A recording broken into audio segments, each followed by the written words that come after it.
लखलखणारी तलवार पाहून व्हायचे शत्रू ढेर. संश शिवराय होता शिरांचा सगळा शेर. यश मिळवण्यासाठी आत्मविश्वास पाहिजे आणि आत्मविश्वास मिळवण्यासाठी छत्रपतींचा इतिहास पाहिजे. नमस्कार सर्वांना, माझे नाव ऋत्विक विकास पुंड आणि तुमच्यासमोर रयतेच्या राजाबद्दल म्हणजेच छत्रपती शिवाजी महाराज बद्दल बोलणार आहे. हिंदवी स्वराज्याचे तोरण मानणारे छत्रपती शिवाजी महाराज 16व्या शतकात तेजस्वी तारा चमकला.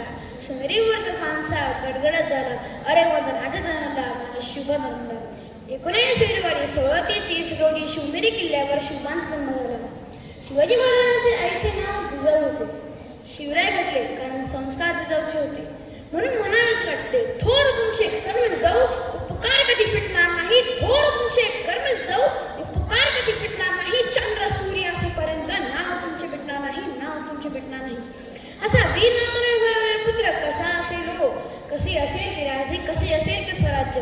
लहान वयात शिवानी आपल्या मावळ्यांसह रायगड स्वराज्य मंदिरात आपले राज्य स्थापित करण्याची प्रतिज्ञा केली आणि आदिलशाही, निजामशाही आणि मुकुलबादशाही लढा दिली आणि आपले स्वराज्य वाढविले.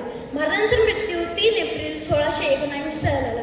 पण नेहमी लक्षात ठेवा, शिवाजी महाराज हे इतिहासात नाही, शिवाजी महाराज हे आजही जिवंत आहेत. आपल्या धैर्यात आणि काळात आणि आपल्या विचारात. माझ्या मागण्या पूर्ण देत मी हे म्हणतो, धैर्याची ज्योत, स्वाभिमानाची तलवार, शिवाजी महाराजांचं नाव घेत जागा होता ओंकार. जय महाराष्ट्र, जय शिवराय. धन्यवाद.